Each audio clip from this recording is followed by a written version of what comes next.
The legal fight against the use of Ohio's unclaimed funds account on the new Cleveland Browns stadium is moving to federal court. The class action suit was filed by a group of Ohio residents who argue that the state's use of unclaimed funds could be unconstitutional, an unconstitutional seizure of private property. Former Ohio Attorney General Mike Dan is overseeing this case, and he is with me now. Mark, thank you so much for joining us again at 5. Oh, thanks for having me. It's always good to be in Youngstown, even if virtually. Yes. So, we talked about your prior lawsuit. So what does this new lawsuit argue? Well, a lot of the same arguments. However, there's some strong federal constitutional protections.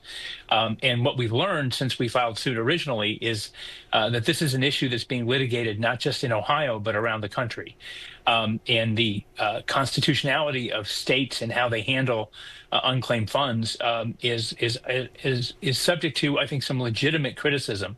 And in fact, the U.S. Supreme Court is actually considering a case on this issue, which we've filed an amicus brief in support of.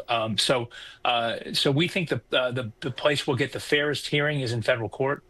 Another concern we had was after we filed the lawsuit, the Senate President, Rob McCauley, held a press conference and said that, well, he thought maybe we'd win in the common pleas court or in the Court of Appeals. But he thinks that the Ohio Supreme Court would do what's right for him politically. Okay. And so we worry about the politics of Ohio Supreme Court. We think that the federal court will be a lot less political. And folks who are not really on the inside with all the details here, how much unclaimed funds are they proposing to use for the stadium? Well, they're talking about $600 million for the Brown Stadium, but to peel off another $1 billion for other stadiums. And I can guarantee you those aren't headed to Youngstown. They're headed to Cincinnati for a new soccer stadium there and a new football stadium. And then there's a total of $6 billion in this fund. I mean, it's a lot of people's money that the state's holding without giving them a meaningful opportunity to get it out of there.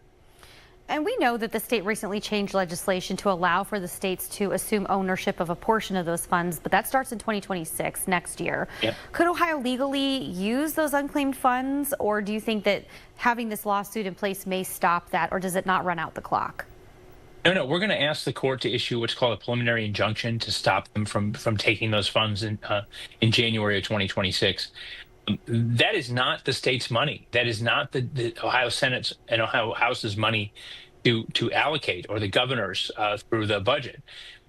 That money belongs to the citizens of Ohio who inadvertently left money in a bank account, or maybe were the beneficiary of an insurance policy that they weren't aware of, a distant relative. That money is not Ohio's to give. Wondering how confident you feel about the outcome since you've made the switch. You said you're going to get a fairer, situation in court. Wondering how confident you feel about this case, knowing that the Haslams say they're moving to Brook Park and they're still dealing with all of their nuances of trying to build a new stadium there, including permits. I as much sympathy as I have for my billionaire neighbors here in Cleveland, the Haslams, I think they can build their own stadium. They don't need $600 million hardworking Ohioans' money to do it. Plus, they're now lobbying for money for highway improvements, and they want another $1 billion in roadway improvements and so forth, benefit the new stadium. I think they're perfectly capable of building that stadium and then charging me as a season ticket holder $200 plus a seat with their own money. All right, Mark Dan, thank you so much for joining us. You're the attorney on this case. We'll catch up with you as it works its way through the courts. Like you said, there are other cases in other states, too, we'll have to be keeping an eye on as well. Thank you for being here. Thanks for taking time.